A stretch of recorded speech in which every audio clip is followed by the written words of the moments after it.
Je vais arrêter la musique.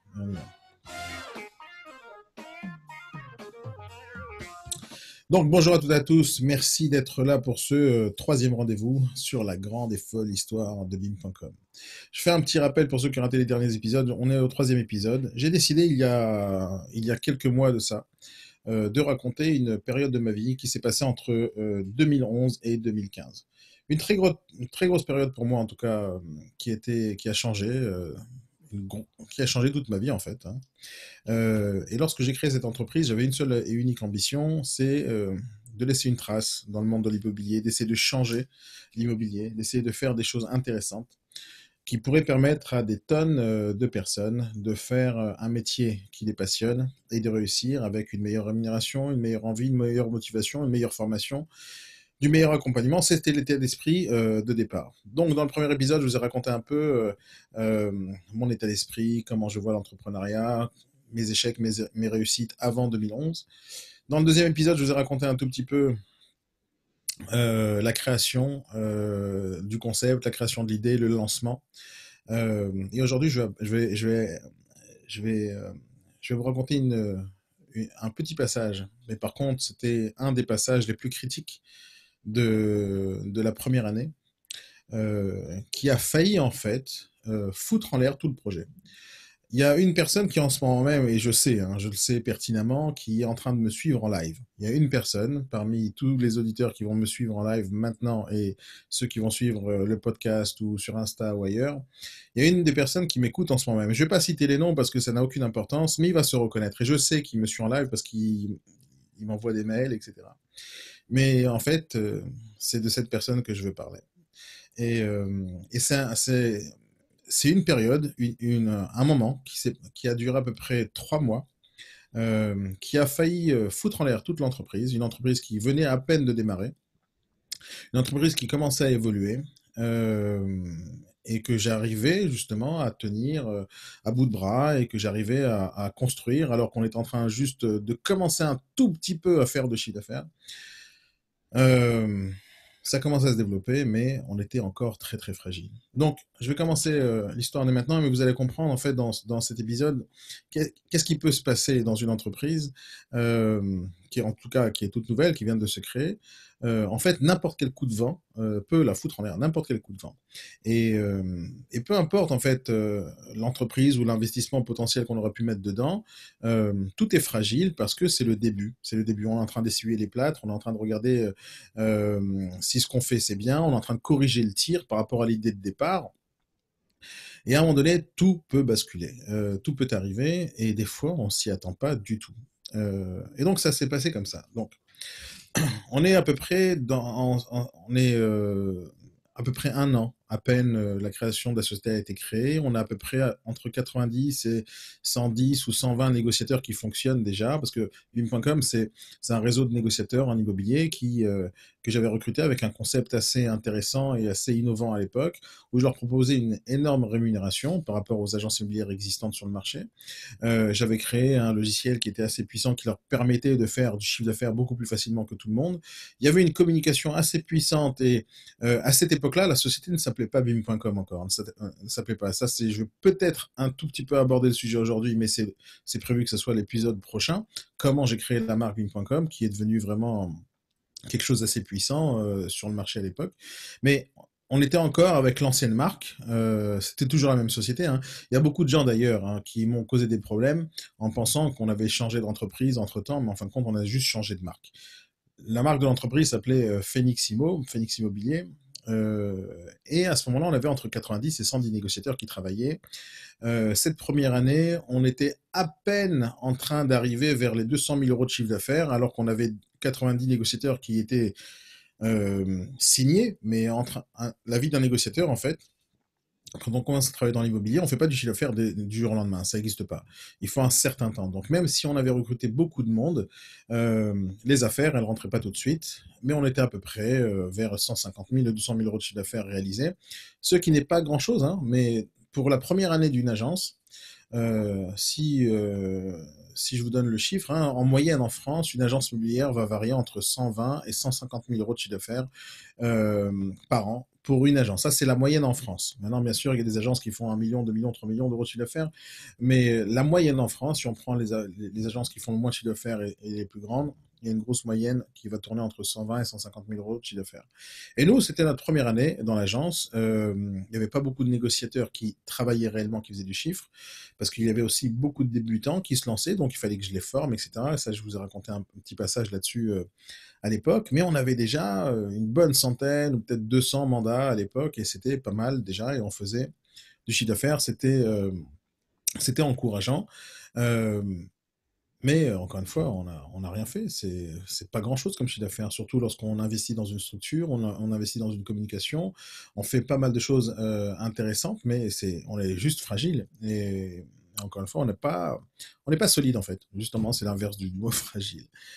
Et on a 90, 130 négociateurs à peu près. Le chiffre exact, je ne l'ai pas en tête, mais c'est à peu près ça.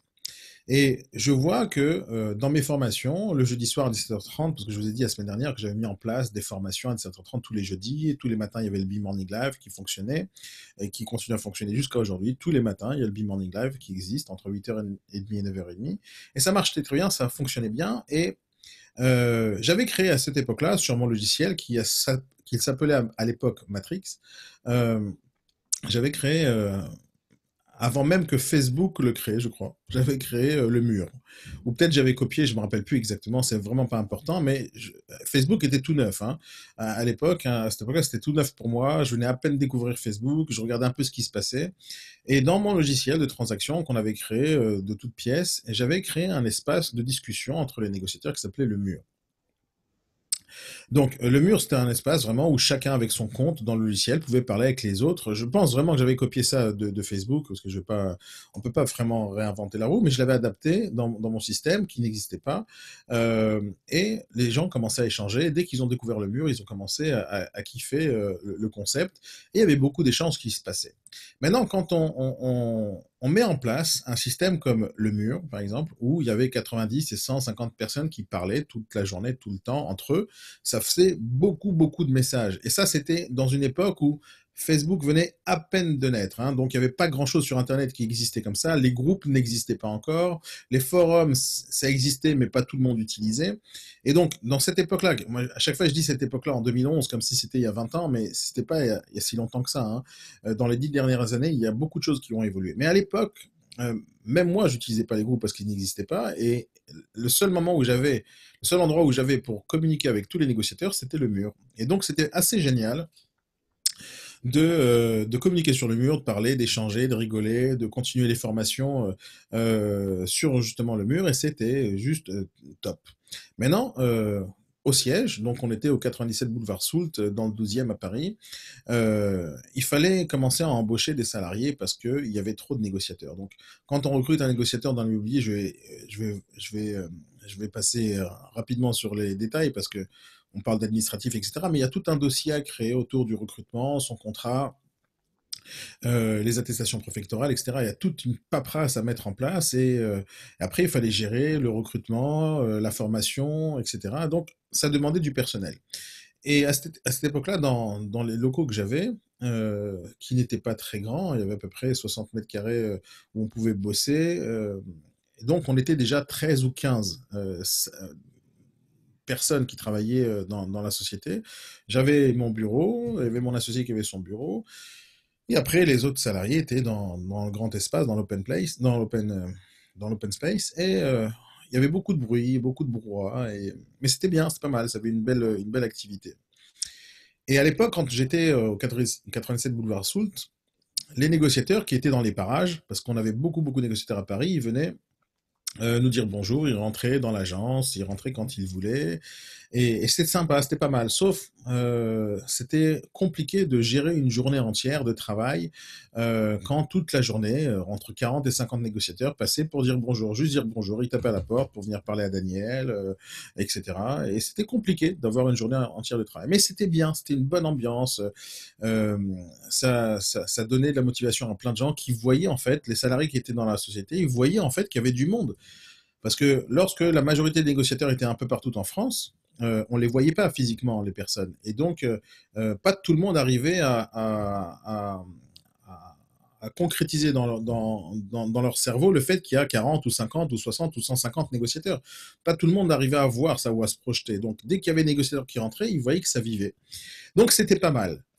Et ça avançait très bien. On était tous très, très, très contents.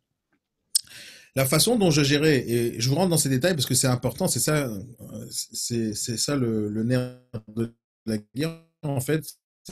Il y a un moment donné où quand tout de suite, bonjour à tous qui sont sur Instagram, qui me suivent, c'est top, merci.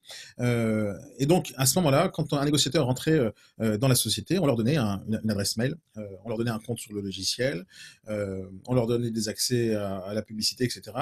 Et donc, ils étaient tout de suite en train de communiquer avec les autres négociateurs, et ça, c'était génial.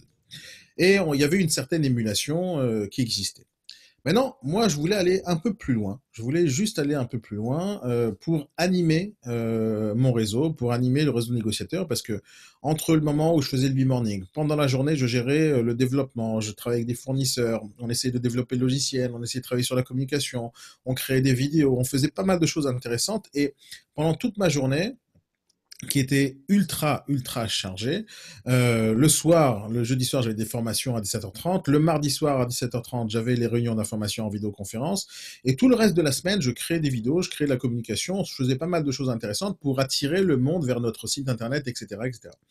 Et au départ, lorsqu'il n'y avait aucun négociateur, j'avais le temps de parler à chacun au téléphone. Et avec le temps, quand on a 90 négociateurs, 150 négociateurs, je ne sais pas si vous vous en rendez compte, hein, imaginez vous êtes dans une salle de formation et vous avez 150 personnes en face de vous, c'est quand même beaucoup, beaucoup de monde. Hein. Et donc, c'était très difficile de gérer et la quantité de mandats tous les jours, et la quantité de mails et de messages et de plaintes et de factures tous les jours. C'était très difficile de gérer les messages, même les SMS et les appels tous les jours. C'était un enfer en fait. Il y avait beaucoup, beaucoup, beaucoup trop de trafic.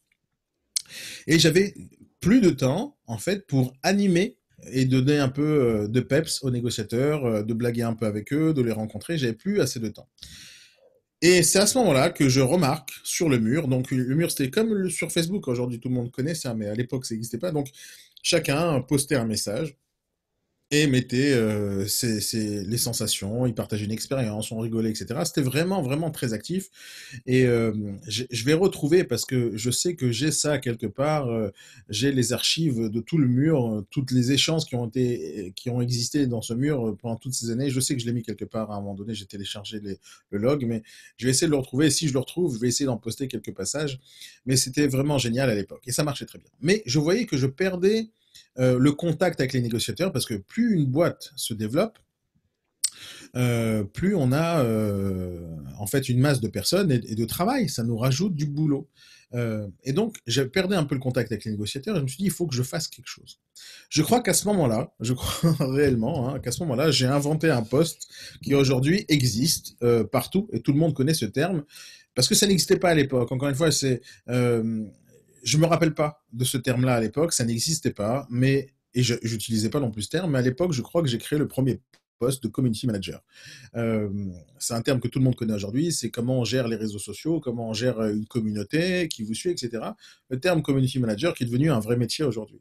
Mais à cette époque-là, ça n'existait pas parce qu'il y avait très peu de choses qui existaient sur le net. Tout était neuf. Hein. Facebook, c'était tout neuf. Instagram, c'était tout neuf. Twitter, c'était tout neuf. Tout était récent. Et ces métiers venaient à peine de naître. Et encore, je ne sais même pas s'ils étaient nés. Et dans le mur, j'avais remarqué une personne parmi les négociateurs que, d'ailleurs, je ne connaissais pas tous les négociateurs. Hein. Au départ, quand il y avait 10, 20, 30 négociateurs, je les connaissais tous par leur prénom, je leur avais tous serré la main au moins une fois, je les avais tous rencontrés. Mais à quel moment j'ai vu que la boîte se développait à un rythme effréné, c'est quand un jour, je reçois un message sur Messenger, je me rappelle comme si c'était hier, un matin comme ça, je reçois un message sur Messenger et il y a quelqu'un qui me dit «Bonjour Monsieur Nadjar, je travaille chez vous maintenant». Et je savais pas, je savais pas qui était cette personne. Et elle travaillait dans la société, alors parce qu'elle avait vu la réunion d'information la veille, et elle a été recrutée par notre recruteur et elle commençait à bosser. Et c'est à ce moment-là que j'ai vu que je perdais le contrôle en fait. C'est à ce moment-là que j'ai compris que les choses se passaient, peut-être telles que je le souhaitais parce que ça se développait bien, mais je perdais le contrôle et le contact avec les personnes qui travaillaient dans mon entreprise. D'ailleurs, aujourd'hui, il y a des émissions comme ça à la télévision, par exemple Le Bon Patron, je ne sais pas si vous connaissez cette émission, où il y a le patron qui est tout en haut de l'échelle sociale dans son entreprise, qui descend dans l'usine pour voir comment il se déguise et il va voir comment les salariés fonctionnent et qu'est-ce qu'ils pourraient dire de lui. Et à cette époque-là, donc bien sûr, c'était pas le cas, mais je voyais que je perdais le contrôle, je voyais que je perdais le contact avec les gens, et je voyais que j'avais plus le temps de mettre le peps avec, dans les équipes. Et donc, j'ai remarqué une personne, je citerai aucun nom, hein, ça n'existera pas dans ce truc, mais parce que je veux juste raconter cette période et essayer de vous alerter sur deux choses importantes. C'est les difficultés qu'un chef d'entreprise doit passer, doit surmonter, et la méchanceté que les gens pourraient avoir juste par jalousie, juste comme ça. Ils ont juste envie d'être méchants et comment ça peut perturber toute une entreprise. Et c'est ça le passage que j'ai envie de raconter, mais pas spécialement donner des noms, ça n'a aucune importance maintenant. Et donc, je remarque une personne qui me semblait super marrante, super intéressante. Je connaissais pas son chiffre d'affaires à cette époque-là, je savais même pas s'il avait fait du chiffre d'affaires, ça n'avait aucune importance, mais je me suis dit, ah, il est sympa, il raconte des blagues, il est cool, les gens aiment bien écouter ce qu'il a à dire, euh, les gens réagissent à ce qu'il dit, alors que moi, lorsque je postais des petits messages, tout le monde prenait mes messages au premier degré, au truc sérieux, personne ne voulait rigoler avec le patron. Et quand lui, il parlait, tout le monde réagissait, il commentait, il blaguait avec lui. Et je dis, ah, c'est génial, ce mec, je vais juste l'embaucher. Je vais juste lui proposer un truc. Et quand j'ai regardé son chiffre d'affaires, j'ai vu qu'il faisait pas grand-chose. Et donc, je lui ai dit, peut-être que je vais lui proposer un petit salaire, juste pour venir et animer le mur, et animer les négociateurs, organiser des événements, faire des trucs sympas pour qu'il y ait de l'ambiance. Ça, c'était mon esprit, mon état d'esprit au moment où je regarde cette personne qui agissait, que je connaissais pas au départ. Hein. Euh, c'est dur de dire ça, hein, mais quand on a beaucoup de négociateurs qui venaient toutes les semaines, qui étaient recrutés, je pouvais pas connaître tout le monde. Et ça, c'est devenu pire quand il y en a eu 1800. Hein. C'est devenu pire plus tard, dans les années qui suivaient. Mais au départ, déjà, je perdais le contrôle. Et moi, ça m'a embêté, en fait, de perdre le contrôle. Ça m'a vraiment embêté. Je dis, il faut que je fasse quelque chose. Et donc, je l'ai appelé, je lui ai donné un rendez-vous pour qu'il vienne me voir. Et on a discuté un peu et je lui ai dit exactement ce que je viens de vous dire. Je lui ai proposé de venir. Alors, j'avais pas mis le terme community manager parce que c'est pas moi qui ai inventé ce terme, mais j'avais peut-être été le premier à créer ce poste et je lui dis est-ce que tu peux venir travailler avec moi? Tu viens au siège, on était au 97 boulevard Soult. Tu viens travailler ici, juste à côté de moi, juste là, tu as un bureau en face. Et la seule chose que tu as à faire, c'est d'organiser des événements avec les négociateurs. Euh, Tu parles avec eux, tu les appelles de temps en temps pour leur dire si tout va bien. Tu mets des messages sur Facebook, tu mets des messages dans le mur et tu discutes avec eux, tu échanges, tu les fais rire. Voilà. Comme tu le fais maintenant, mais tu le fais de bon cœur et gratuitement. Maintenant, je vais te payer. Et tout de suite, il a accroché. En fait, je pense que tout de suite, il a accroché. Je me rappelle ça comme dans le détail, pas exactement, mais je pense qu'il avait accroché tout de suite. Et il me dit OK. Et je lui donne un rendez-vous pour le lendemain ou le lundi suivant pour qu'il commence à bosser. Donc le salaire, c'était un salaire au SMIC, hein, rien de spécial, euh, vu que de toutes les manières, il faisait pas de chiffre d'affaires, je lui dis peut-être ça peut t'aider maintenant, tu fais ça, et si jamais tu peux faire des ventes, va faire des ventes. Je lui ai proposé un truc assez sympa, quoi, rien de spécial, c'était juste écrire des posts sur Internet et sur le mur. Je trouvais ça cool pour moi, et lui, c'était pas un métier trop difficile de le faire. Donc il avait accepté, et ça s'est bien passé pendant une semaine, pendant 2 semaines, pendant 3 semaines. Pendant 2, 3 semaines, ça a bien fonctionné. Les gens aimaient, ça bougeait bien, il y avait des échanges. Et donc, je lui avais donné, par exemple, et ça, c'est la plus grosse des erreurs que j'ai pu faire dans ma vie à cette époque-là. Non seulement je lui donne les accès au logiciel à un endroit, à un compte administrateur où il pouvait créer certains postes comme les autres ne pouvaient pas le faire, mais en plus, je lui donne la liste de tous les emails de tous les négociateurs qui était dans l'entreprise à ce moment-là.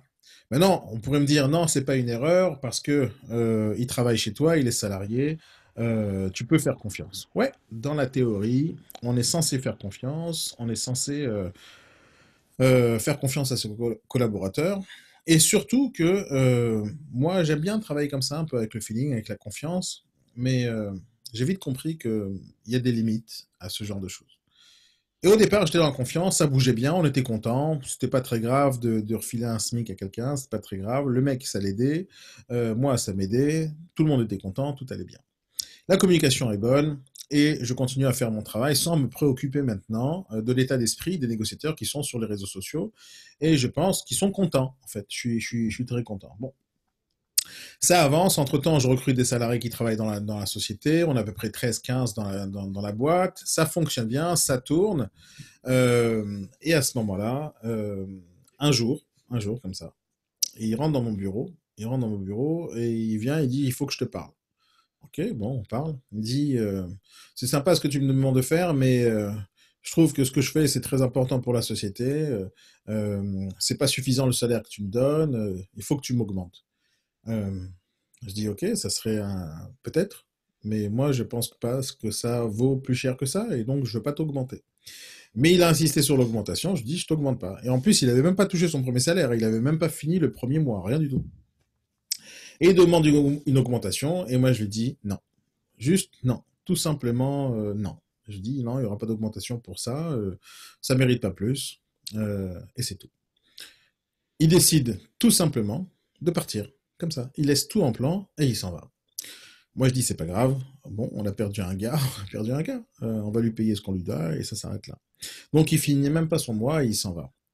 J'entends plus parler de lui pendant presque un mois et demi, 2 mois. J'entends plus parler. Il a disparu, juste disparu. Euh, un mois et demi plus tard, encore une fois, si je me trompe dans les dates, c'est pas très très grave, mais parce que ça fait très longtemps tout ça, mais à peu près ça, un mois et demi plus tard, euh, d'un coup, il réapparaît dans la boîte. Il réapparaît comme si rien n'était. Il réapparaît et dit, il vient pour récupérer son poste. Il vient pour récupérer son poste.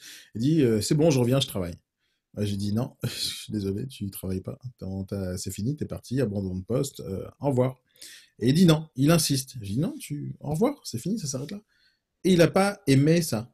Il n'a pas aimé qu'il ne puisse pas récupérer son poste. Alors moi, personnellement, je n'ai pas beaucoup l'habitude de travailler avec des salariés, personnellement, hein. J'ai du mal, moi, personnellement, euh, de comprendre l'état d'esprit du salarié. J'ai vraiment du mal. Donc, c'est pour ça qu'à chaque fois que j'ai dû recruter des salariés, j'ai dû m'adosser sur mon associé ou sur les RH, etc., pour m'aider à faire ce genre de recrutement ou à expliquer les choses, comment ça fonctionne dans une boîte. Parce que je n'ai jamais été salarié. Je n'ai jamais été, c'est peut-être une lacune, j'en sais rien, j'en sais rien. Je n'ai jamais été salarié de ma vie, à part, comme je vous l'ai raconté dans le premier épisode, où c'était des petits jobs de jeunes, de gamins, serveurs, barman, ce genre de trucs, mais jamais été dans des grandes entreprises salariées. Je ne l'ai jamais fait. Et donc, je n'ai pas cette culture d'entreprise, de venir à une certaine heure, les RTT, les 35 heures, ces trucs-là. Je ne sais pas ce que ça veut dire. J'ai même du mal à savoir euh, comment répondre à certaines demandes des salariés qui pourraient venir me voir pour des demandes de congé. Je sais pas, je comprends pas en fait.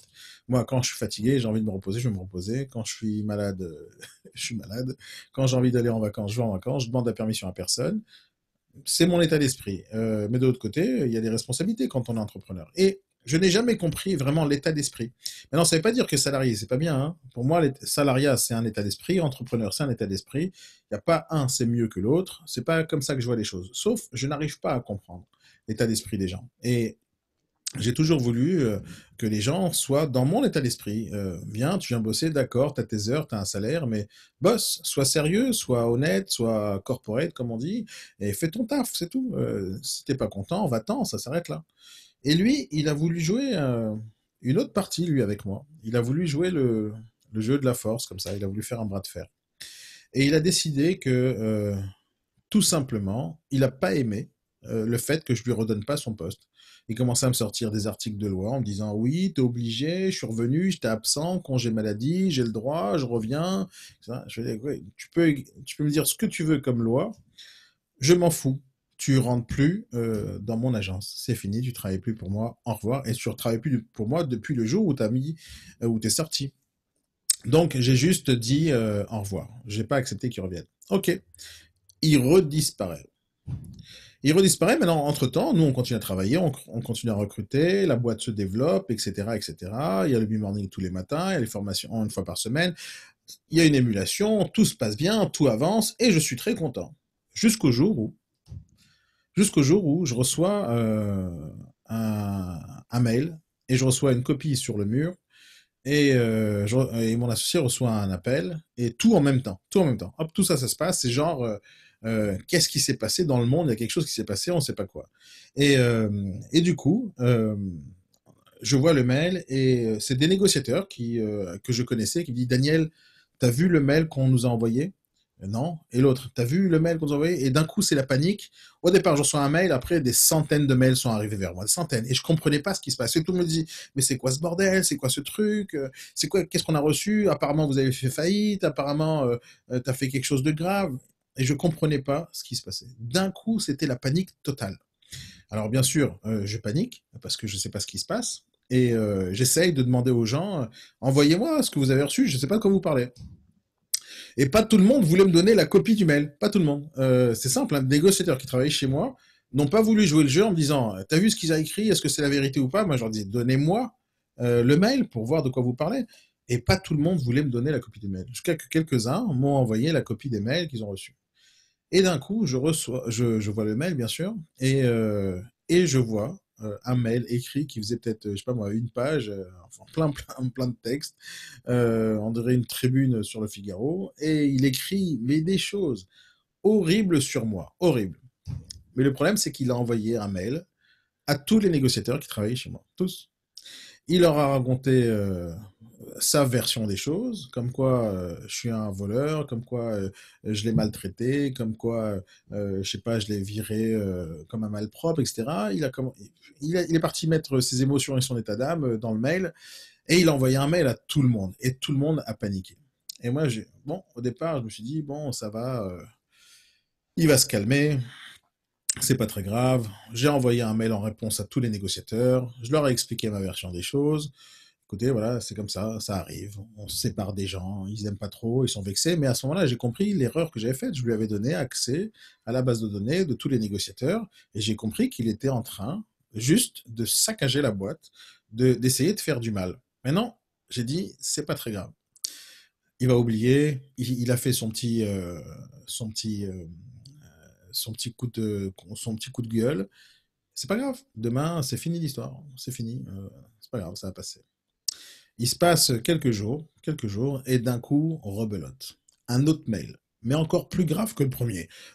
Genre, le premier, c'était pas suffisant, il a encore exagéré les choses, il a raconté des trucs, je me rappelle même pas maintenant ce qu'il avait raconté en détail. J'ai essayé de retrouver le mail, mais j'ai pas trouvé. Parce que c'est dans des boîtes mail d'il y a 8 ans, 9 ans, j'ai pas retrouvé. Mais si je cherche encore un peu, je vais retrouver sûrement. Parce que j'archive tout en fait, mais j'ai pas eu le temps réellement de faire une grosse recherche. Et si je retrouve, promis, alors pour ceux qui sont, je vous avais dit la semaine dernière que je vous enverrai des documents, etc. Si vous envoyez un mail à bimm@lepodcast.pro, je ne l'ai pas fait encore parce que j'ai juste pas eu le temps cette semaine. Mais je vous promets que je vais mettre en ligne un dossier que tout le monde pourra y accéder pour toutes les illustrations que j'ai envie de rajouter, et pour faire un truc bien. En fait, je savais que ça allait me prendre du temps de préparer ça, et j'ai juste pas eu le temps. Mais je vais le faire. Donc, si vous avez envie de recevoir de ma part des documents supplémentaires qui pourraient illustrer mes propos, que je prépare en fait pour que ça soit sympa ce live, donc envoyez un mail à bimm lepodcast.pro, et tous ceux qui m'enverront un mail recevront les documents supplémentaires, etc. Donc je vais illustrer avec plein de choses, des vidéos de l'époque, etc. Mais j'ai pas eu le temps de le faire, donc m'en veuillez pas, j'ai juste pas eu le temps, mais je vais le faire, promis. Et donc, une deuxième fois, il envoie une deuxième slave, et là, c'est encore une fois la panique, parce que je savais pas juste à quel moment il allait envoyer des mails. Je savais pas. Et ça se passait quand lui, il voulait. Je crois qu'il s'était passé une semaine, et c'était encore une fois une slave. Et encore une fois, la panique. Et les négociateurs disent, mais on comprend pas ce qui se passe, c'est quoi ce truc, c'est qui a raison, c'est toi qui as raison, c'est pas toi qui as raison, c'est lui qui a tort. Et à ce moment-là, je perds deux, trois négociateurs. Deux, trois négociateurs qui donnent leur démission, juste parce qu'ils savaient pas quelle était la vraie version des choses. Mais à ce moment-là, là, ça devient très grave. Ça devient très grave parce que même les gens dans mon équipe commençaient à avoir des doutes sur moi, sur ma façon de faire. Il y avait que mon associé qui me faisait confiance à cette époque-là parce qu'il était juste là. Il était là pendant le rendez-vous. On avait discuté ensemble sur comment mettre fin à ce contrat. Et donc, mais les autres salariés qui connaissaient pas le secret des dieux, donc euh, je pouvais pas leur expliquer. Et tout le monde commençait à avoir des doutes. Mais à ce moment-là, moi, je commence à avoir du mal à faire face à cette problématique. Bon, je continue à travailler, mais là avec rancœur, parce que j'arrivais plus à expliquer aux gens la vérité et je ne savais pas ce qui se passait. Et donc, tous les matins en B-Morning, au lieu de parler business, au lieu de parler affaires, au lieu de parler de motivation, les gens y venaient en me demandant de raconter la vérité, etc. etc. Ils m'envoyaient des mails pour savoir si c'était vrai, parce que pas tout le monde en fait recevait le mail en même temps. Hein. Des fois, alors ils recevaient peut-être tous en même temps, mais pas tout le monde lisait les mails. Et donc, après une semaine, 2 semaines avec le deuxième message, je me suis dit, bon, il va peut-être s'arrêter un jour, ce gars-là. C'est bon, combien de rancœur on peut avoir juste parce qu'on a perdu un poste. Et, mais moi, entre-temps, j'essayais de réfléchir à comment je vais pouvoir éviter que ça se reproduise. Et je ne trouvais pas de solution. J'étais en train de paniquer parce que je me suis dit, si... Alors, la pire des choses, c'est qu'à chaque fois qu'il envoyait un mail, il envoyait à tout le monde l'adresse mail de tout le monde.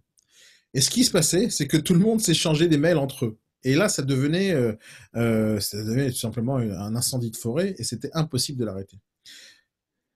Bien sûr, on passe encore une vague de crise, il se passe encore une semaine, et encore une fois, une autre slave. Et il envoie encore une fois un autre mail, encore une fois à tout le monde, et moi je commençais vraiment à stresser, et je savais même plus quoi faire en fait, et je m'énervais. Parce que j'avais plus le contrôle de plus rien. Et je devais tous les jours éteindre des incendies entiers. Éteindre, juste éteindre.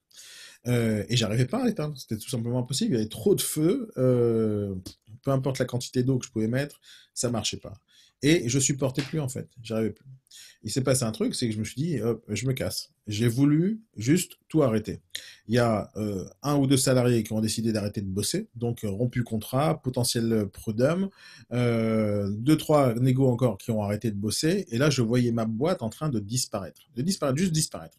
Moi, mentalement, je ne savais pas où j'en étais, je ne savais pas si j'avais fait vraiment quelque chose de grave, je ne savais même pas si je pouvais réparer ça.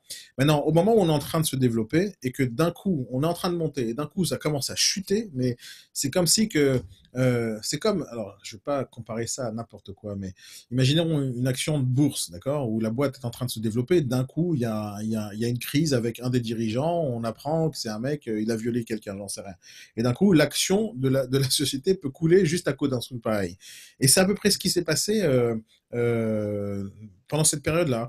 D'un coup, il y a quelque chose qui se passe, un mail avec tout le monde, et d'un coup, plus personne n'a confiance, ni en moi, ni en la société, ni aux salariés qui étaient dedans, ni à l'équipe, ni rien. Et tous les jours, il y avait un autre problème, un autre négo qui me disait non, il faut que je m'en aille, t'es sûr, etc.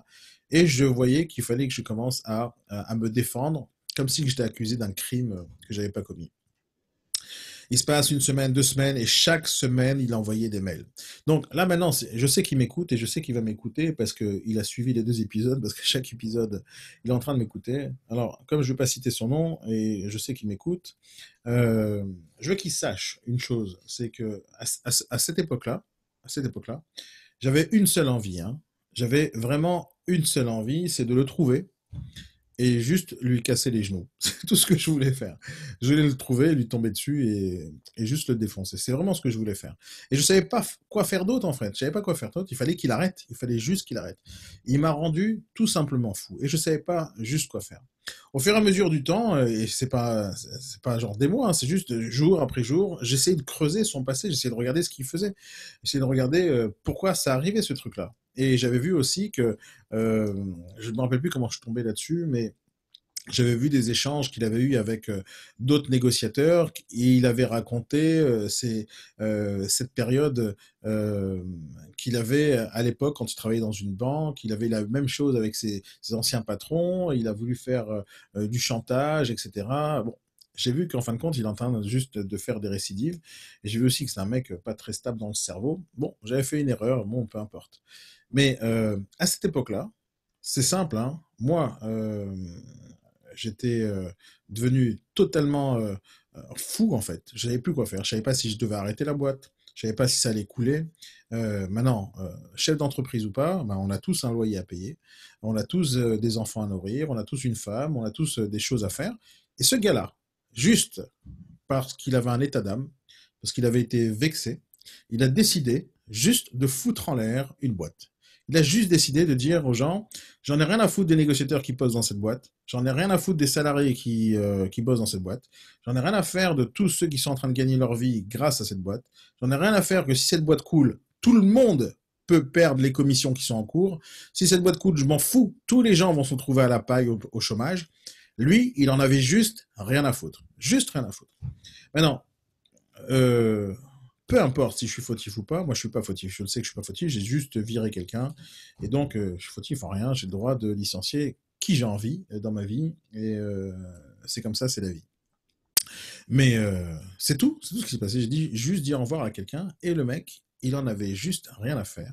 Il a décidé, Daniel Nadjar, je mets une croix dessus, sa boîte, je vais la faire couler, et je vais raconter à tout le monde que c'est un gros connard. Voilà, c'était ça son état d'esprit, c'est ce qu'il écrivait dans ses messages. Il en avait juste rien à faire de tout ce qui se passait, juste parce qu'il a été vexé. Et, euh, et je crois que pendant un mois à peu près, 2 mois, je savais vraiment pas quoi faire. J'essayais de trouver des solutions, je trouvais pas. Et après, je me souciais même plus quand est-ce qu'il allait envoyer un mail. Je savais qu'il y avait un mail qui envoyé, mais je savais pas quand. Et à chaque fois qu'il y avait un mail, à chaque fois rebelote. Et à un moment donné, j'ai décidé de faire autrement. J'ai décidé de faire autrement. D'abord, j'ai décidé de prendre contrôle de ma vie et de l'image qu'il avait pu me créer. Et j'ai décidé de faire un truc. Parce que c'est simple, hein. Tous les jours, pendant à peu près 2 mois, tous les jours, il y avait des échanges entre les négociateurs et moi, au B-Morning, aux formations, etc. Les gens venaient moins en formation, moins de motivation. Au B-Morning, il y avait moins de personnes et les gens perdaient confiance, tout simplement. Et donc, à un moment donné, je dis, je ne peux pas continuer comme ça. Quoi qu'il arrive, il faut que je fasse quelque chose. Et là, j'ai fait quelque chose. En fait, tous les jours, je faisais des gestions de crise. Et là, j'ai décidé de faire complètement différemment. Et j'ai décidé de dire à tous les négociateurs, je leur ai tous donné un rendez-vous en vidéoconférence parce que je ne pouvais pas parler à tout le monde en présentiel alors qu'ils étaient tous un peu éparpillés dans toute la France. Donc, je leur envoie tous un mail et je leur dis à tous, rendez-vous tel jour, telle heure, telle date, en vidéoconférence. Je j'ai quelque chose à vous dire. Je ne me rappelle plus exactement ce que je leur avais dit, mais j'ai quelque chose à vous dire. Je leur ai donné un rendez-vous. Je leur donne un rendez-vous, et bien sûr, tout le monde vient. Mais alors, absolument tout le monde. Il n'y a personne qui a raté ce rendez-vous. Et tout le monde vient se brancher en vidéoconférence. Et à ce moment-là, je fais une vidéoconférence simple. Je sais que je peux retrouver le texte que je leur avais envoyé. Et je pense même que j'ai dans les archives des vidéos de ça. Mais c'était il y a tellement longtemps, donc je ne sais même pas si je vais retrouver. Mais bon, peu importe. Et, et je leur raconte à tous un seul et unique message. Je leur avais envoyé un courrier et je leur dis, voilà, au lieu d'aller dans cette vidéoconférence et les commencer à me justifier, je fais autre chose.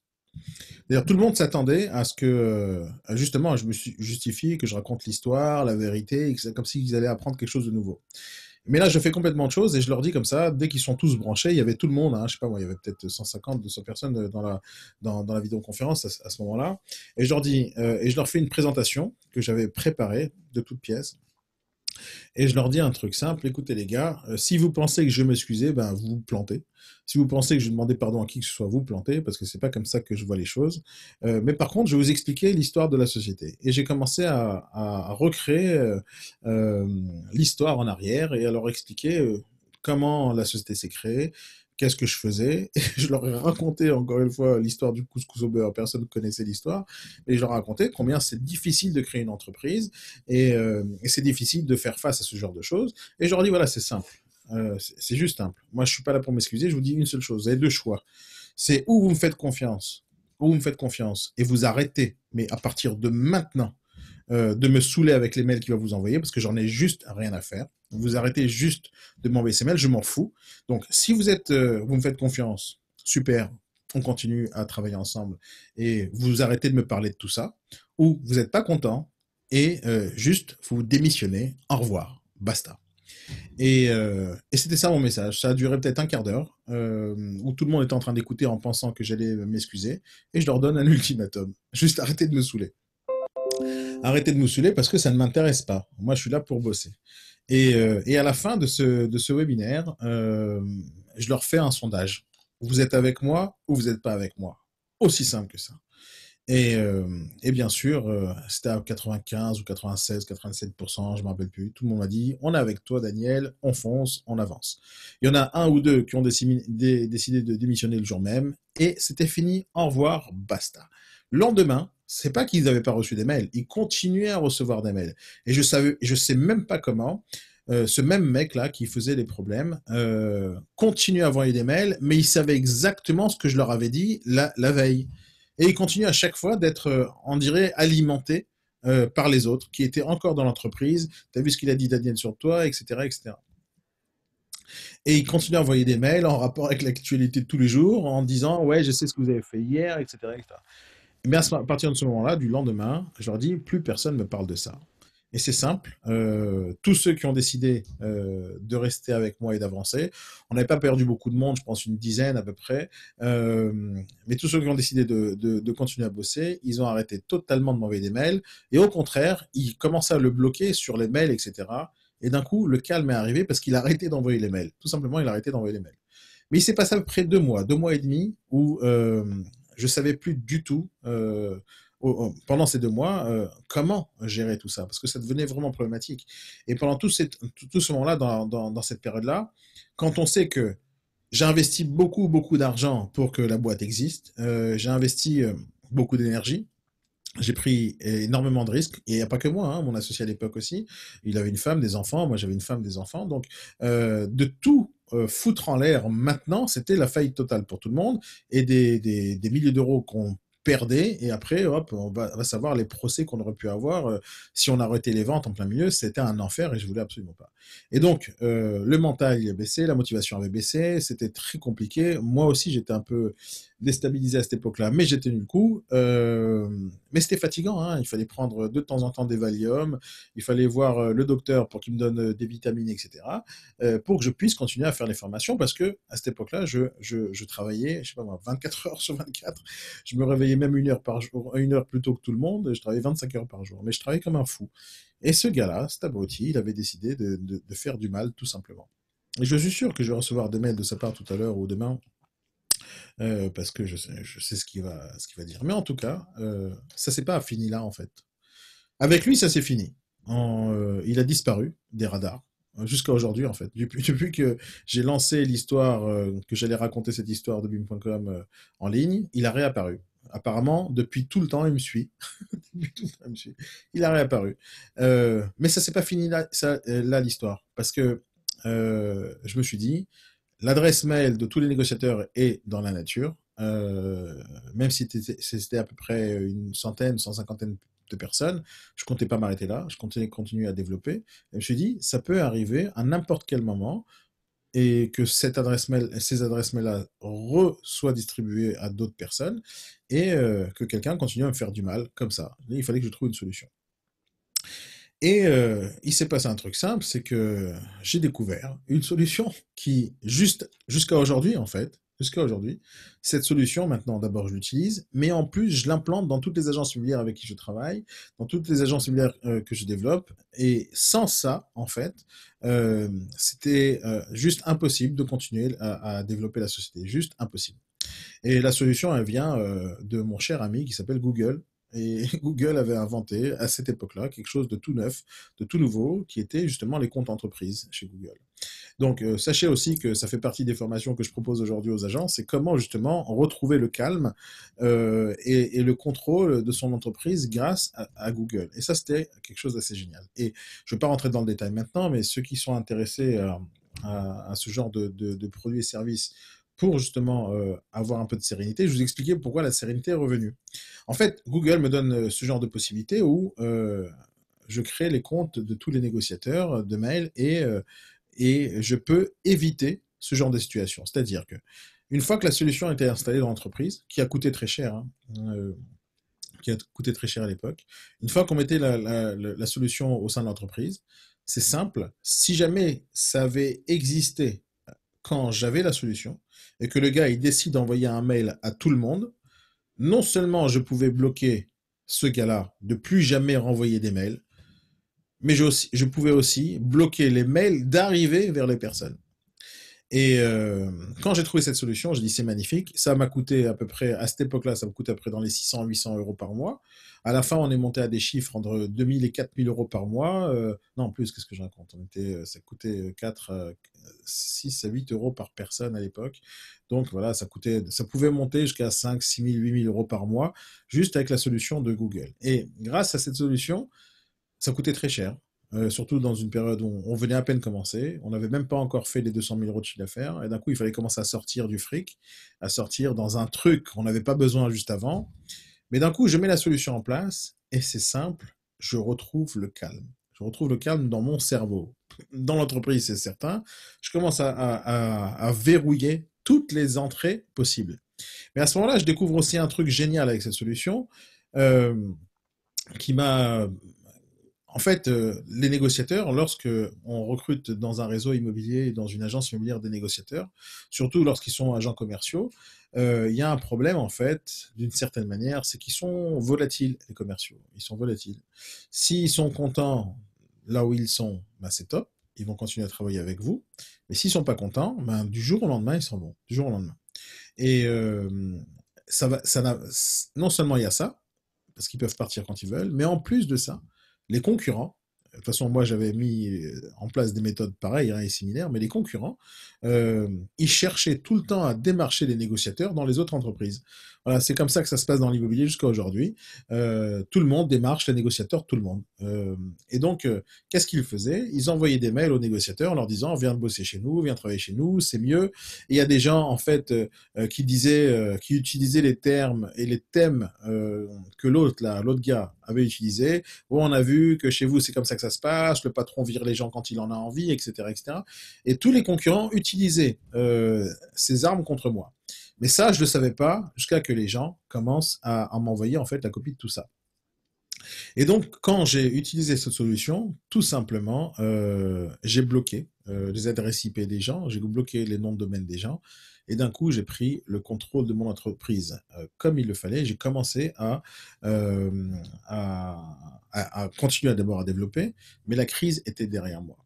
Mais à ce moment-là, en fait, on regarde en arrière, on regarde quelque chose d'assez important et on se dit, en fait, une entreprise pareille, qui faisait encore à peine 200 000 €, parce que à ce moment-là, je ne sais pas ce qui va se passer avec la boîte, hein. Je ne sais pas en fait que moins de 6 mois plus tard, 6, 8 mois plus tard, on est déjà on est début 2012, euh, alors on est mi-2012, à peine 6, 8 mois plus tard, on commence à être déjà entre 200 et 250 négociateurs. Et à peine un an plus tard, on avait passé de 200 000 € de chiffre d'affaires par an, on est passé de 200 000 à 1 200 000 € de chiffre d'affaires par an.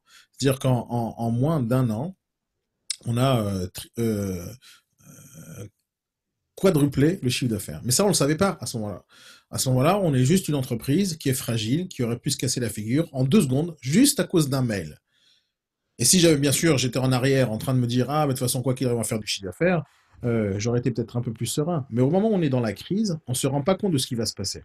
Et à ce moment-là, on est en train de dire à combien la boîte, elle va disparaître, et moi, combien je vais me retrouver dans la merde à un moment donné. Mais à ce moment-là, on a confiance ou pas en soi. C'est ça qui était le plus difficile à faire, c'est tout se jouer au mental. Si on a le mental d'avancer, on ne l'a pas. Et au final, on a surmonté la crise, on a réglé les problèmes, on a commencé à mettre la solution en place et on a bloqué tout le monde. Et d'un coup, la sérénité revient. Mais à peine un an plus tard, on se retrouve avec déjà, on a quadruplé le chiffre d'affaires. Et bien sûr, quand on regarde en arrière, on se dit, bon, c'est pas grave, c'était une toute petite crise. C'est pas très grave. Au final, c'était juste une période de 3 mois. Mais cette période de 3 mois a remis en cause, a remis en question tout un système. Tout un système. Et donc, qu'est-ce que vous pensez qui se passe dans ma tête pendant ce moment-là? Pendant ce moment-là, ce qui se passe dans ma tête, c'est que j'ai des personnes qui bossent chez moi, j'ai des personnes qui bossent avec moi, des personnes qui bossent pour moi, des partenaires, peu importe. Et tout le monde, à n'importe quel moment, non seulement ils peuvent me lâcher, mais en plus, ils peuvent perdre confiance. Et là, j'ai compris, comme je vous l'ai dit la semaine dernière, j'ai compris en fait compte que ça y est, j'ai un bébé en fait. Et ce bébé, il a besoin de moi. Et ce bébé, c'est la boîte. Et si jamais je suis pas solide, si je suis pas solide en train de tenir les rênes de l'entreprise, il va rien se passer dans cette boîte, rien va se développer.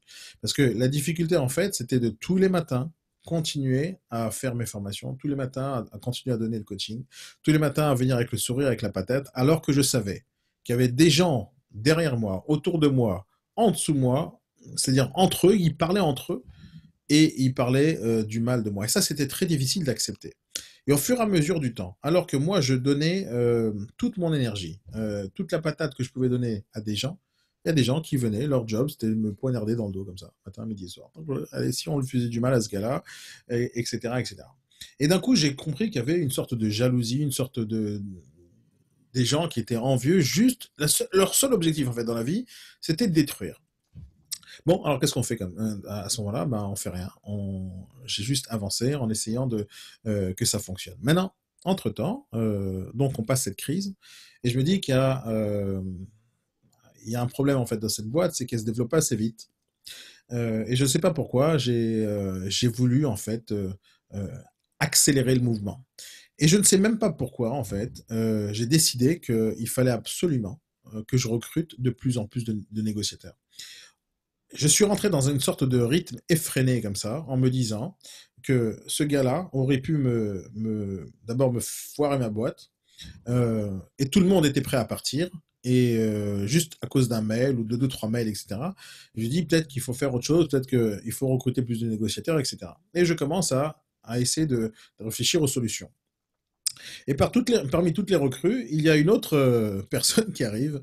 Une autre personne qui arrive, je dirais pas son nom encore, mais parce que c'est ces deux personnes-là, en fait, c'était un homme et une femme, ces deux personnes-là ont failli me tuer, en fait. Ont failli me tuer physiquement, mentalement, et on aurait pu détruire la boîte avant même qu'elle devienne ce qu'elle est devenue. Et le pire, c'est que ça s'est jamais arrêté jusqu'à aujourd'hui. Jusqu'à aujourd'hui, il y a des personnes, ces mêmes personnes-là, il y en a quelques-unes en fait, dans toute cette entreprise, depuis le premier jour en fait, ou peut-être, jusqu'à maintenant, sur les réseaux sociaux, j'entends parler d'eux. Jusqu'à maintenant, ces mecs-là, qui n'ont pas spécialement de vie, je ne sais pas ce qu'ils font, ils ont décidé que leur objectif dans la vie, c'est de faire du mal, de me faire du mal à moi. Jusqu'à maintenant, hein. Jusqu'à maintenant, il y a des gens qui me ramènent des messages sur les autres. T'as vu ce qu'il a dit lui? T'as vu ce qu'il a dit lui? Je m'en fous. Ça, c'est juste du passé. Et les gens, ils lâchent pas l'affaire. Et à chaque fois que je mets des choses sur Facebook, sur mon activité actuelle, sur le développement de ma boîte, etc., ces gens-là, ils viennent, ils postent des messages sur Facebook en disant oui, de toute façon, c'est un escroc, c'est un voleur, etc. Mais c'est un truc qui date de 8 ans, 9 ans, 10 ans en arrière. Et ces gens-là, ils s'arrêtent pas jusqu'à aujourd'hui, maintenant. Et cette époque-là, donc une fois que cette histoire était finie, il y avait une autre personne qui arrive et qui se présente comme une personne qui a travaillé chez Orpi, chez ERA, comme une développeuse, et elle arrive à me convaincre qu'elle était capable, en fait, de développer notre concept, etc. Il se passe quelques jours et je lui dis, OK, allez, viens, on fonce ensemble, on va voir ce que tu es capable de faire. Donc, à cette époque-là, euh, c'était le début. Je comprenais que j'avais besoin d'aide en communication. J'avais besoin d'aide dans le développement, j'avais besoin d'aide dans le recrutement, j'avais besoin d'aide en plein de trucs parce que c'est, on arrive vers les 150, 200 négociateurs. D'abord, c'est beaucoup, hein. C'est beaucoup de monde. Et d'un coup, je suis dans un rythme effréné de recrutement parce que même si je voulais pas spécialement recruter des gens, les gens venaient tout seuls. Ils venaient tout seuls, ils entendaient nos publicités, nos communications. Ils venaient, d'un coup, ça se développe. On est 150, 200, bientôt 250, 300. Et c'est des gens qui arrivent que je connais pas, que je connaissais pas, je maîtrisais pas. Et d'un coup, je me suis dit, est-ce qu'il n'y a pas quelque chose à faire, ou pour aller plus vite, ou aller plus loin, ou pour me relayer lorsque je suis un peu fatigué ou lorsque je suis tout simplement occupé à faire des formations. Et donc, il y a une personne qui vient pile poil au bon moment. Elle avait peut-être reniflé la bonne occasion et elle vient, me propose son aide pour développer l'agence. À ce moment-là, je pense que c'est la deuxième grosse erreur de ma vie de l'avoir recruté.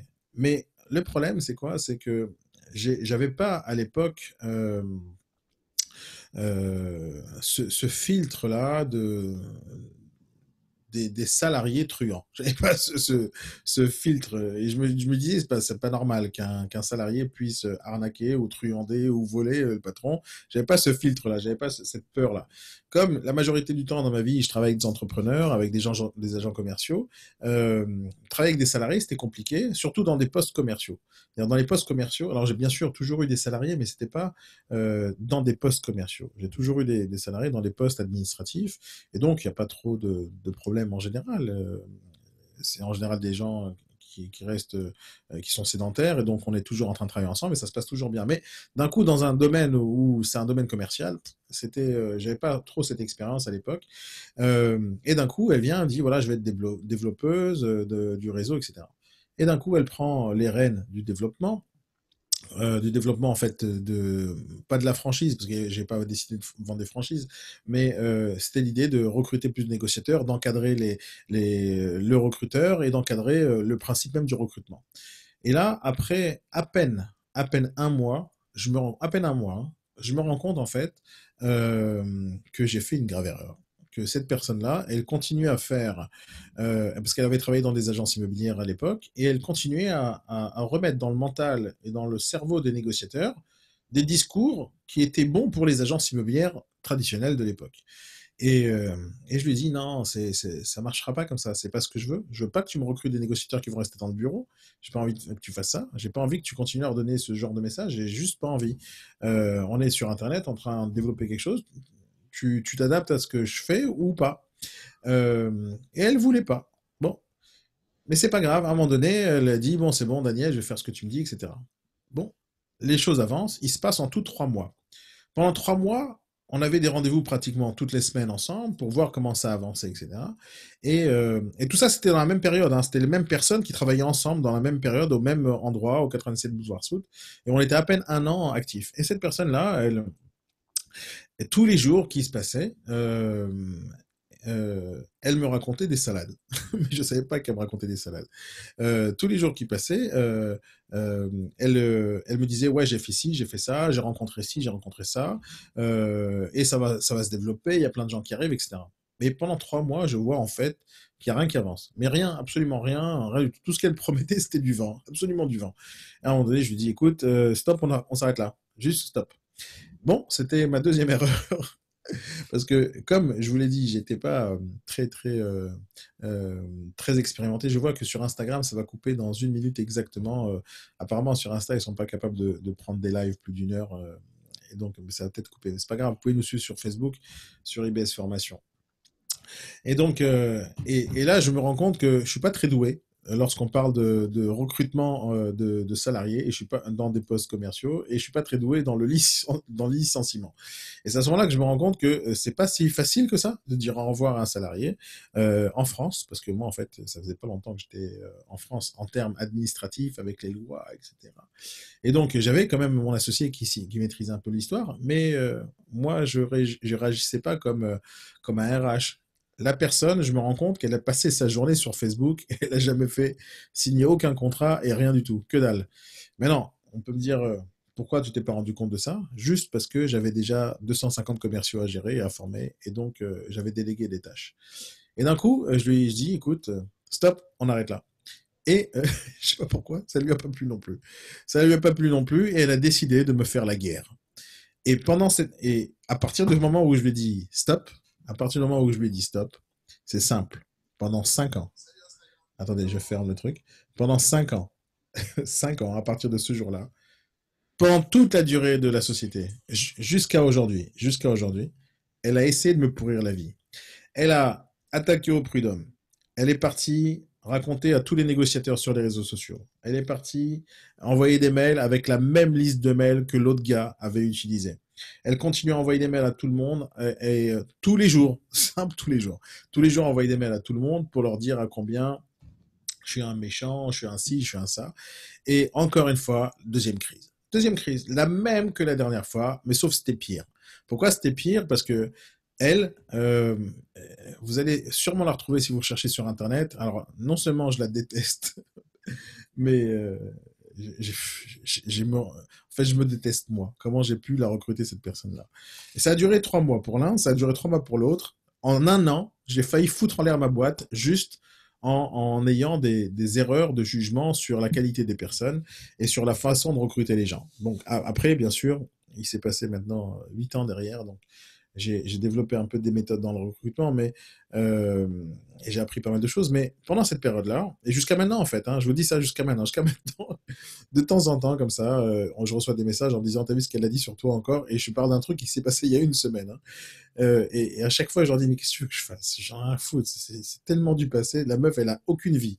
La seule chose qu'elle a à faire, c'est comment Daniel il se développe. J'ai envie de lui freiner son activité et sa vie. Et donc, elle n'arrêtait pas, tous les jours, tout le temps, d'envoyer des messages, des SMS, tout le temps, tout le temps. Elle s'est mise en congé maladie.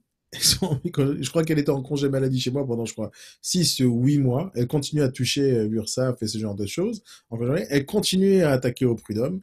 Elle continue à faire n'importe quoi juste pour me pourrir la vie pendant ces mois-là. Maintenant, comme à ce moment-là, j'avais déjà mis la solution en place. Alors, c'est pour ça que la technologie, c'est très important.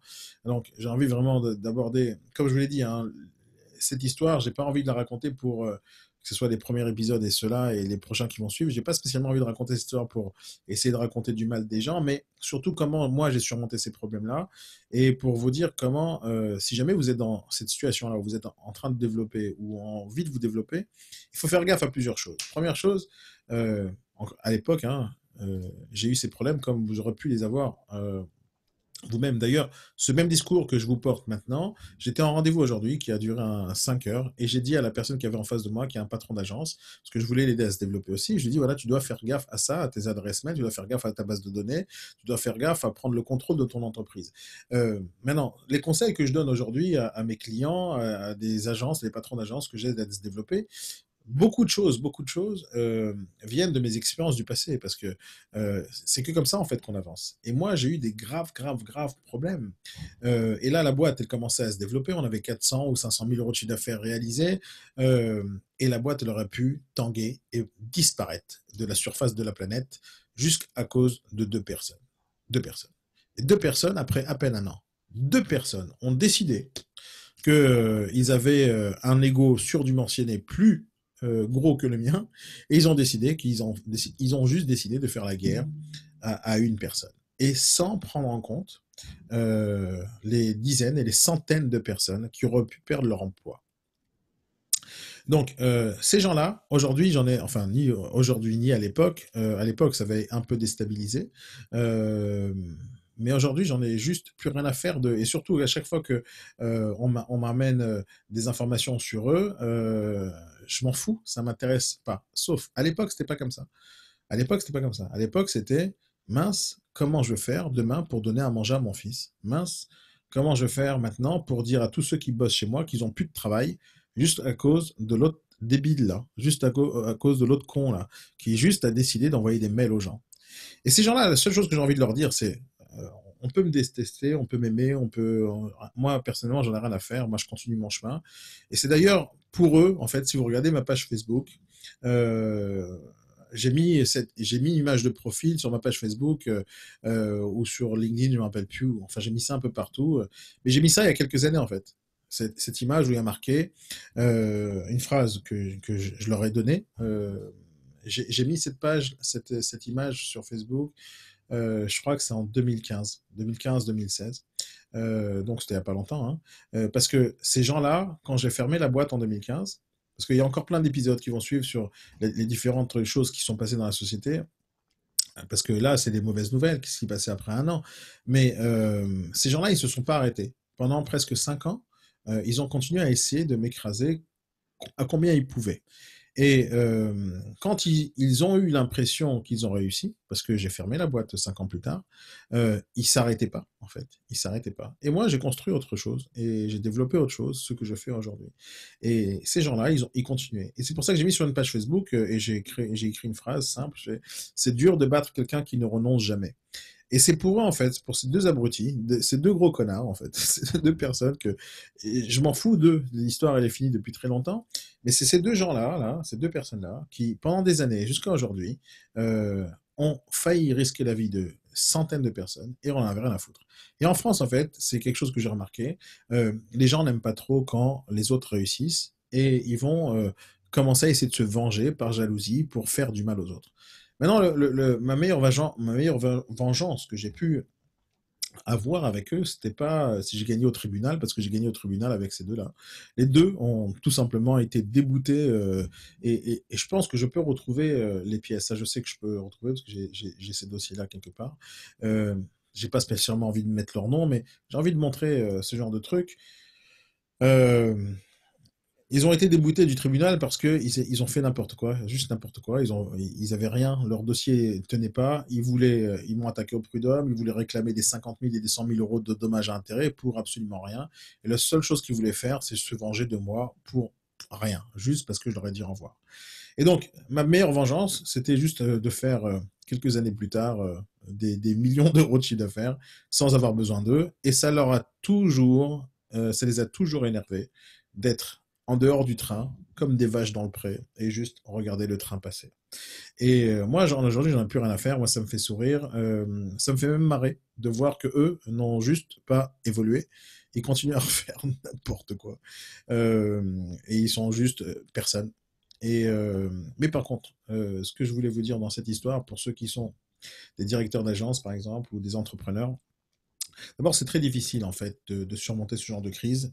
Personne ne sait cette période en fait. À cette époque-là, il y a plein de choses qui sont passées. On parle, on pense que la boîte elle est grande, on fait des millions, donc c'est pas grave si le patron il gagne, on lui prend un peu d'argent, c'est pas grave. Mais non, personne ne sait en fait les risques qu'un patron prend. Et moi, j'ai une guerre en fait avec les gens qui ont un mauvais état d'esprit de ce point de vue-là. Les, j'ai pas envie de faire de politique maintenant, mais à chaque fois, on critique les patrons qui se développent, qui gagnent de l'argent, qui gagnent des gros salaires, etc., on remarque pas, en fait, la quantité de risques qu'un patron a sur la tête. On remarque pas le stress qu'il a sur la tête, parce on s'en fout. Il sait le patron, bon, on peut lui taper dessus, on peut juste lui taper dessus. Mais le pire, c'est même pas le patron, en fait, c'est toutes les conséquences qu'il y a derrière, l'entreprise qu'il y a derrière, les gens qui travaillent dans la boîte qu'il y a derrière. Et je ne sais pas pourquoi les gens font ça en fait. Mais ce que j'ai fait, moi, à un moment donné, j'ai commencé à fermer de tous les côtés grâce à la technologie. Aujourd'hui, il y a des agences qui veulent se développer, il y a des entreprises qui veulent se développer et qui sont pas assez fermées, juste pas assez fermées, pas assez bloquées et ils font confiance. Et moi, aujourd'hui, j'ai du mal à faire confiance à qui que ce soit en fait. C'est très difficile parce qu'il y a beaucoup de personnes qui ont. Voilà, aujourd'hui on m'a dit un truc, aujourd'hui on m'a dit un truc. Et c'est pour ça que je voulais parler de ce sujet-là aujourd'hui. De toute façon, j'en aurais parlé un de ces jours, mais aujourd'hui on m'a dit un truc, on m'a dit Daniel, je te vois. Et je sais qu'il m'écoute en ce moment même. Donc d'abord, j'ai vraiment apprécié le rendez-vous qu'on a eu aujourd'hui, mais il me dit un truc simple. Il me dit Daniel, je vois que tu as un écorché vif. Je vois que tu as été marqué par les choses. Parce que j'essaye de dire aux gens que j'ai envie d'aider, en fait, de les aider. Parce que ma vie aujourd'hui, dans mon école de formation et dans les réseaux que j'essaie de développer, c'est justement d'aider les gens à ne pas passer par les traumatismes que j'ai pu passer grâce à des outils simples qu'on peut mettre en place dans une agence ou dans un réseau ou dans une entreprise pour éviter justement que les gens de l'extérieur puissent essayer de déstabiliser les entrepreneurs parce que c'est pas toutes les entreprises sont des grosses entreprises où le patron il est tout en haut, il voit pas ce qui se passe en bas. Non, pas toutes les entreprises sont comme ça. Il y a des petites TPE, des petites boîtes où le patron il est juste près du sol, hein. Il est juste à côté des autres collaborateurs et n'importe quelle vague il la reçoit en pleine face. Et, euh, et donc, tout le monde est fragile et tout le monde fait partie de la boîte et chaque maillon est important. Et lui, il me dit, voilà, aujourd'hui, il me dit, t'as été marqué par la vie, t'es un écorché vif, tout le temps on me dit t'es un écorché vif, ouais, je vois que t'en as passé des choses. Je dis, ouais, ouais, tu t'imagines même pas ce que j'ai pu vivre, t'imagines même pas.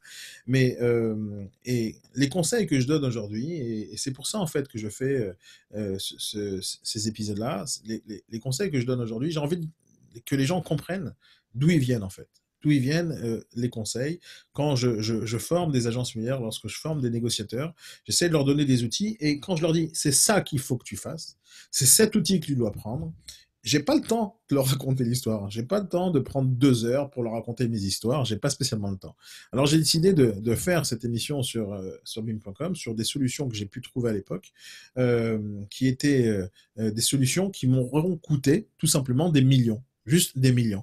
Des millions sans parler de la santé. Parce que je vais vous parler pas dans le prochain épisode. Dans le prochain épisode, c'est une belle histoire. C'est comment j'ai trouvé, comment on a changé la marque, comment on a fait d'une simple agence immobilière qui essaie de se développer à un réseau phénoménal, avec une marque exceptionnelle qui a développé une autre façon de faire de l'immobilier. Donc ça, ce sera le prochain épisode, mais dans deux ou trois épisodes, je ne me rappelle plus dans l'ordre chronologique, je vous raconterai comment le fait de travailler très très dur et d'avoir ce genre de problème, parce que ce n'est pas les seuls problèmes, c'était les plus gros problèmes que j'ai eus, mais qui se sont jamais arrêtés en fait. Et à un moment donné, ça m'a causé des problèmes de santé. Et ça, encore une fois, ça, c'est des choses que un entrepreneur ne s'en rend pas compte, en fait. Il décide juste de lancer sa boîte, c'était mon cas. Je décide juste de développer mon truc le plus loin possible, le plus haut possible. Mais personne ne se rend compte, en fait, qu'il y a un moment donné, quelqu'un peut mourir, juste mourir. Et ça fait partie des épisodes dont j'ai envie de vous raconter, parce que je ne sais pas si vous le savez, si vous avez écouté l'introduction, mais je compte faire une sorte de livre de cette histoire et je compte retranscrire tout ça dans un bouquin. Mais voilà, c'est le projet que j'ai autour de cette histoire, de faire un truc intéressant qui pourrait peut-être donner des bonnes idées à d'autres, mais surtout comment se protéger de l'extérieur ou même de l'intérieur. En fait, j'ai vu aussi avec le temps que mes ennemis, c'est pas spécialement mes concurrents. Mes ennemis, c'est pas spécialement les autres agences ou les autres réseaux. D'ailleurs, ils n'ont jamais été mes ennemis, ni à l'époque, ni maintenant. Dans l'immobilier, pour moi, il n'y a pas d'ennemis, il n'y a pas de concurrence, il y a juste des confrères. Ça a toujours été mon état d'esprit. Mais j'ai compris que l'ennemi ne vient pas de l'extérieur, en fait. L'ennemi, très souvent dans les entreprises, parce que c'est pas la seule entreprise que j'ai eue dans ma vie, euh, vient de l'intérieur. Vient des gens qui sont à l'intérieur, qui vous connaissent de très près, qui ont des secrets sur vous, qui ont des méthodes sur vous, qui ont des dossiers sur vous, et qui peuvent les ressortir quand ils en ont envie. Et c'est d'eux, en fait, que je me méfie le plus. Et c'est pour ça que j'ai mis en place certains outils. Et dans cette histoire, j'ai juste envie de vous dire un truc, c'est que, il faut savoir se protéger de toutes les personnes qui sont autour de nous. Pas se protéger spécialement pour se renfermer et penser qu'on est les seuls à savoir les choses et à prendre le contrôle de tout, mais surtout parce que si jamais nous-mêmes on n'est pas protégés, ce qui m'était arrivé, hein, j'étais pas protégé des attaques intérieures de la société, ben moi j'aurais pu flancher, j'aurais pu juste disparaître. Et dans la tête, c'est ça qui se passe. Moi j'étais très solide et je suis quelqu'un de très solide. J'en ai passé des choses dans ma vie, ça m'a un peu bousculé, mais ça m'a pas détruit. Mais je sais que mon associé, c'était pas son cas. Je sais que sa femme, c'était pas son cas. Je sais que ma femme, c'était pas son cas. Beaucoup de gens autour de moi ont été totalement déstabilisés et pensaient que tout allait foirer. Et tout le monde commençait à regarder les portes de sortie. Tout le monde commençait à dire, bon, si ça coule, qu'est-ce que je fais? Et toute la journée, il fallait que moi, je tienne la barque. Et ces trucs-là, c'était la chose la plus compliquée, en fait. C'est d'être solide pour continuer à gérer l'entreprise. Et au lieu d'être solide, en fait, il suffit juste de mettre les outils qu'il faut. Alors bien sûr, il faut être solide quoi qu'il arrive, mais il faut mettre les outils qu'il faut pour éviter justement de se faire attaquer par l'ennemi intérieur et de se protéger. Et mis à part ça, il faut à chaque fois se dire, c'est pas grave ce qui est en train de se passer, il y aura pire. En fait, c'est ça la conclusion. C'est que je dis pas que moi je pense pas qu'il y aura des jours meilleurs de ce point de vue-là. Je pense pas que la concurrence va s'arrêter de m'attaquer. Je pense pas que ça va être de plus en plus facile plus on se développe. En fait, plus j'ai développé l'entreprise, plus c'était difficile. Plus on gagnait de l'argent, plus c'était difficile. Plus on montait de grade, plus il y avait des complications. Plus il y avait du monde qui travaillait chez nous, plus on faisait du chiffre d'affaires, plus il y avait des problèmes. En fait, plus la société se développe, et pour quelqu'un qui crée une entreprise de zéro, par exemple, comme c'était le cas, euh, j'ai découvert des problèmes que je n'ai jamais eu de ma vie, en fait. Quand on arrive à un stade où on fait 4, 5 millions d'euros de chiffre d'affaires par an, c'est des stades où, d'un coup, il y a toute la jalousie des gens, toute l'envie des gens d'être à votre place, tous les gens méchants qui ont juste envie de vous détruire parce que ils sont juste envieux, et ben ces gens-là, ils vous regardent comme jamais en fait. À l'époque, ils vous regardaient jamais, ils en avaient rien à foutre de vous, et d'un coup, vous êtes l'ennemi public numéro un. Et pendant une période, j'étais devenu l'ennemi public numéro un, et je comprenais pas en fait. Et pendant presque 5 ans, ça a continué, ça s'est aggravé tout le temps. Moi, je continuais mon chemin, j'essayais de me protéger, mais jamais ça s'est arrêté.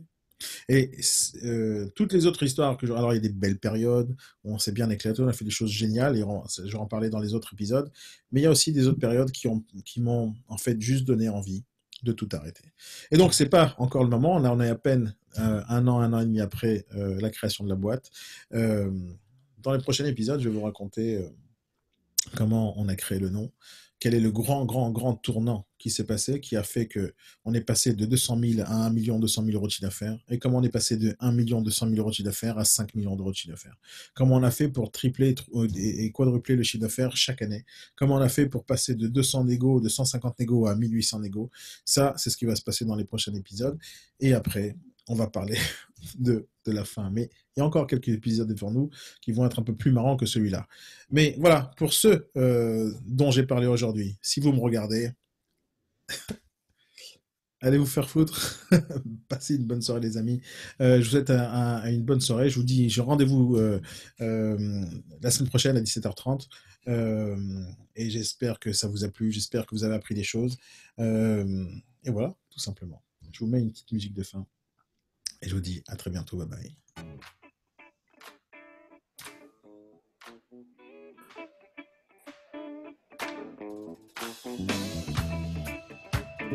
bye.